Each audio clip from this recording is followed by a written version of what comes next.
I don't fanboy often, but for the last couple of years, I've really have admired the work that Barbara Belvisi with Interstellar Lab has been doing. As you talk about this goal of how kind of space technology is going to impact how we grow food, the sustainability story on Earth, what her and her team are doing is really a key way. I'll let her describe it, but just real quick background on her. You know, she's an entrepreneur who's passionate about space, tech, biology, and AI. Started a career in finance at 22, and I think most impressive, youngest woman founder of a venture capital fund at 26. She is in the top 10 women in tech in France, and made the Forbes top 100 in Europe in 2018. So with that, I will turn it over to you, Barbara.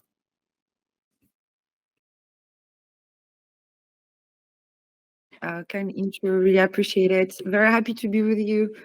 This is a very important conference because we are not that many, but we exist. The people who are working on combining agriculture and space and bring life, not only human life but other form of life to other planets. And so everything that was said by the previous speakers really resonated, and I agree a lot. So very honored to be here today. Keep up the great job that you're doing with this conference, and I hope we will be in person next year. Okay, so I'm going to tell you a little bit more about the work that we do at Interstellar, and from space to Earth, from Earth to space. What we're trying to develop is the tools that humans will use to farm in the future. I mean, well, we have tools now that we're selling, so it's kind of like the future is now. But yeah, so I'll start eventually with a video if it works. Let's see.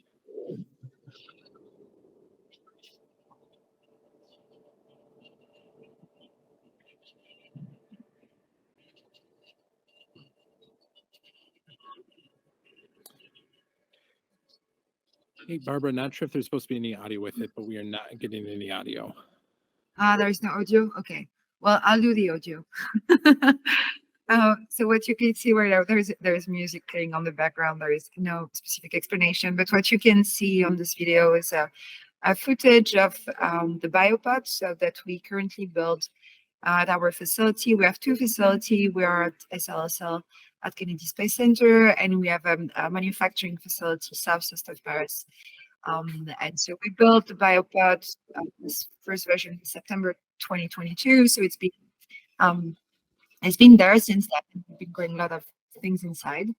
I'll give more detail about it. But so we've been growing different types of plants, mostly for our terrestrial customers. And we're building more biopods there this year that will be installed at our customers' location. Well, if you don't hear the sound, there's kind of like an effect stuff. But yeah, so it exists. It's real. It's there. Anytime you're in Paris, you're welcome just to drop me a message, contact me if you want to come see and visit. So I'm gonna okay, next nuts. Voilà. So I'm gonna tell a bit more about the vision, and then I will detail the product. So the vision, we all share the same passion here, which is becoming multiplanetary. Very exciting future. But in our case, and same again, I think I'm just thinking people who started the same thing. But what is the point of trying to bring life to other planets when we cannot protect what we have on Earth? So how do we leverage life support systems? So in our case, plant growth systems that are designed for space, so very advanced controlled environment, and apply them on Earth.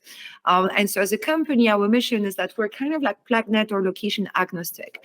We build and we design, we build, and we sell module inside which we recreate, the climates. And the vision is really to integrate the hardware, the software, to have a full autonomy, maximum autonomy of the system, but of course integrate as well with the expertise in plants. And so it's about building the largest catalog of plants that can grow, whether it's on and also in space. So the picture you can see is the biopod, so it's in the video. To give you an idea in terms of size, when I'm standing next to it, my head goes just under the blue light. And so I speak meter, not feet. So, so the biopod is 7 no, 5 meter high, 6 meter wide, 11 meter long, and it sits on feet. So it's like elevated. It's not touching the ground. And so we use it for, biofarming, super advanced indoor farm solution, high precision farming, molecular farming. That's how we commercialize our technology here on Earth. And we adapt our system for life support. And so the terrestrial biopod is what I've been sharing. Initially, so everything started when I started the company in 2018, actually, September 2018 in California. The whole vision started with designing a station, a space station, so a conceptual station, which was called eBios, Experimental Bioregenerative Station, which was composed of different modules. And so the purpose was, okay, let's build a station here on Earth so we can train before we become multiplanetary. And so from this concept, we worked on the different modules. The most complicated one was the food production. And so that's how we came up with the biopod, which is a very advanced indoor farm product that we can manufacture at scale. We're actually working right now on the biopod factory. Very cool announcement to be done within the coming weeks. But so we can have a 50,000 square feet facility to mass manufacture biopod. So it's super exciting. So yeah, inflatable membrane, modular aeroponic system. Inside the base, we have all the hydraulic and atmospheric system. Biopod is inflatable. There is overpressure of 400 Pascal inside.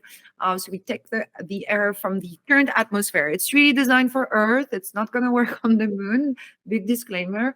And so we take the air from the current atmosphere, and we also have CO2 scrubbers. So we enrich the level of CO2 inside the pod by taking the CO2 from the atmosphere. Yeah, so the way we are manufacturing it. So the base is really big, and so we divided it in 5 different parts. Each part can be assembled by a very small team of 5 people on site, and then we put all the hydraulic atmospheric element in the base, the inflatable membrane on top, and inside you have the growing system, which are modular aeroponics. You can play with the light, with the watering system. We're actually adding another row because we have much more space than what we expected, and we've been testing it for the past 6 months. Yeah, so those are pictures taken from inside. We have a very precise and a very good control of the environment. The shape, I've been often asked, well, this is a very designed pod, it's very futuristic, but the form factor is not the best for food production. I'm like, well, actually, not true. The reason why we made inflatable, it's because it's super easy to deploy. They're lighter, and they're very and they allow to create very quickly a controlled environment without too much work. I mean, the deployability aspect is a big one for us. The other thing is that when you do inflatable, so they have to be, you can do square if you want, it's more complicated, but it's better to do round or ellipse. In our case, we choose the ellipsoid shape because it's much better for airflow. You don't have corners, and so air is it's not going to be stuck into a corner, and so we can really control the level of humidity and temperature. So of course, when you do leafy greens or like temperate climates food, you probably don't need that much control of the environment. But in our case, we focus on plants that are very expensive and require a lot of control. But also, most importantly, we work on how the condition inside the pods are affecting the metabolite composition of the plant. And so, by producing less, but much higher quality. So, you don't need to, there's 3 tanks. It's 500 liters of water. We have a UV filtration system, so everything's got cleared. We recycle most of the water. We capture the CO2. We can increase the CO2 capture, but right now we're limited by our current hardware. Yield is increased. It's a number that changes depending on the plants you're growing. Because if you're growing dwarf trees, well, we have limited the growing area. You can stack less system, obviously. So if you're growing small plants, you'll increase the growing area, and so your ratio growing area per compared to surface area is much better. So reduce land footprint, and most importantly, no water nor soil pollution. So and if we were not like for designing a greenhouse for future, like lunar or Mars application, we will never have come up with this type of design or engineering. So 1 biopod running, 5 biopod to be installed at the end of this year. We have a very big pipeline of customers, so that's why we needed a factory. So factory in France, and then we'll build a factory in the United States. We've been a little bit slowed down by post-COVID and and the market that was a little bit weird. But everything's happening. Like I might not be always perfect on timing, but we do what we say. So some other pictures of the pod. There's going to be, so we're going to biopod 1.0. This is this guy. Then there are 4 biopod 1.1, and then we're working on biopod 2.0, where we will change the composite base. We're actually working to have large 3D printers to manufacture this, so we can really, really reduce the cost of production. Some pictures of things that we've been growing inside. We even grow like a endangered orchid species, and so we've really good results. So yeah, the vision for Earth. So we're going in market, we're starting generating revenue, low orbit, lunar environment, of course, be ready for Mars exploration, as in our roadmap.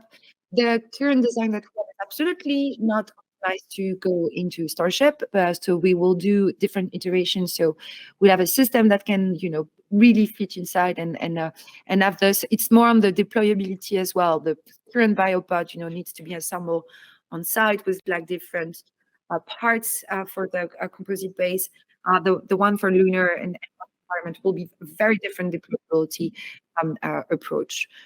Here is a quick video. So same if there is no sound, I'll explain. So I'm gonna cut this out because it's actually disturbing myself. So that's actually a prototype of working prototype of a Nucleus, which is our second product. So Nucleus stands for Nutritional Closed Loop Eco Unit System. And so it was a proposal that we made in the context of the Deep Space Food Challenge. So we came up, so it's different from biopod, but it's very similar when you think about it. So it's boxes. So it's a structure inside which we autonomously control the climate, and we're trying to optimize the consumption of resources, and minimize resources, maximize output, and reduce waste. So this is like at the core of every product that we design at Interstellar. You'll find that, and so. And so Nucleus is a combination of 9 cubes, and 9 cubes. So the 3 on the back are the systems cubes. You have a air treatment unit, water treatment unit, and everything about control and electronics. And the 6 cubes on the top, we call them quarks, the cubes. They are controlled environment cubes. We have one dedicated to insects, another one dedicated to mushroom, microgreens, and then 3 to vegetables. Each cube is modular, so it means you can change the setup. Those are renders, but this is real stuff.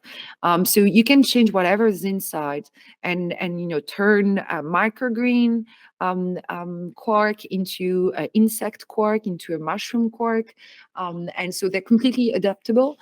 They're very easy to install and to move and to upgrade to another version.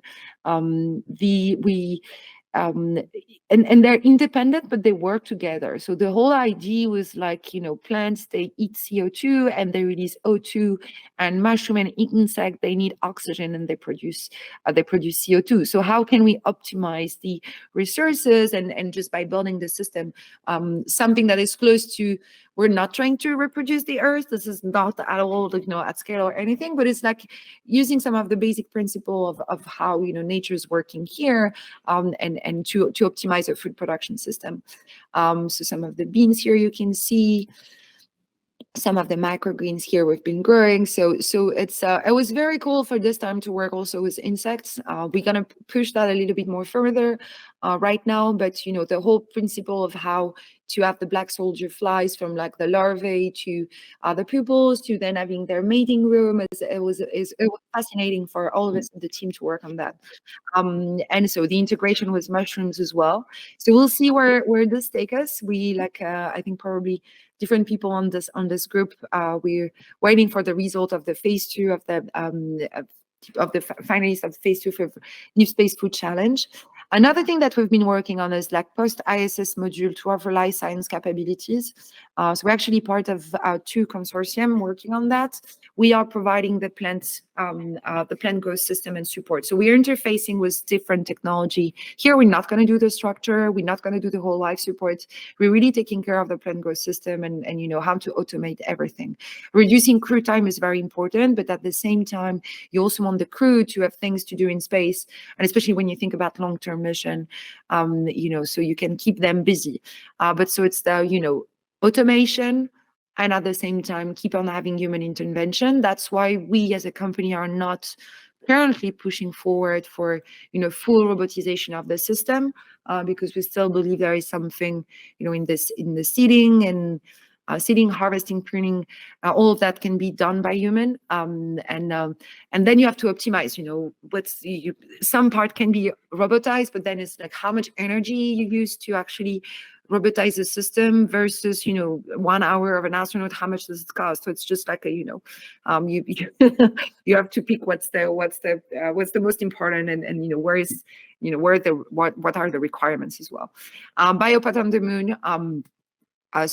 So that was actually the first design I presented end of 2019. So we were a super small group, 5 people in Los Angeles from 2018 to end of 2019, working on this design. Was a 1 young architect from UAC, 2 people, former NASA engineer, 2 from SpaceX.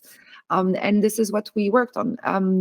And so the concept was to have different modules that you can plug in all together to build a station. And as I said, from this concept evolved to the biopod, the terrestrial application, but the biopods on the moon and the eBio station is still on the table. It will just one step at a time.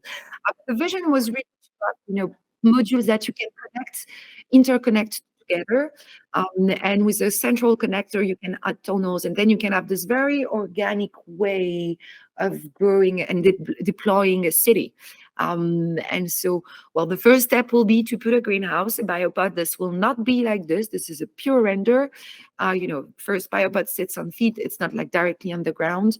The membrane is going to be very different. The shape is going to be different as well. But we are big, believer on transparent structure on the surface of the moon. I think it's not going to be only that. It's going to be combination of like lava tube system and technology and undersurface technology. I just think it's going to be pretty cool to be able to see when you land on the moon, the greenhouse is full of green, instead of just holes and people being in cave. I think it's more inspirational. So, but that's my point of view. But I believe the future will be a combination of all of that.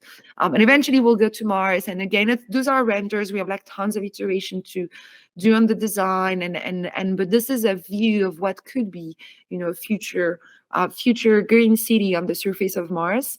We're actually going to do a full redesign of the eBios in the coming months, with a new designer team that is joining us. We're 31, actually 34. The team's growing. We're hiring big time. So we are really hiring a lot of people to join our team in Florida. And so the 3 core expertise that we're looking for, it's engineering, from design to system engineer to mechanical. I need a lot of mechanical engineer. At least there are 2 positions in Florida, manufacturing and assembly. Then software and automation is very important to what we do. And of course, agronomists. So astrobotanists, there are plenty of you right now in this conference. Please feel free to reach out. So we're hiring in Florida. There are positions in France as well, but you can be also based in California. And I will explain if you apply a little bit more about what's going on. So that's us, all of us in front of Biopod. You have here my email if you wanna contact me. I'll try to reply as fast as possible. I'm a bit busy, but I reply. Yeah, great honor to be with you you today, and it's nice to see so many people and passionate people working on this very important topic, which is, how to bring biological life in space and to ensure the future of, human exploration out there. Okay. Awesome. Thank you so much.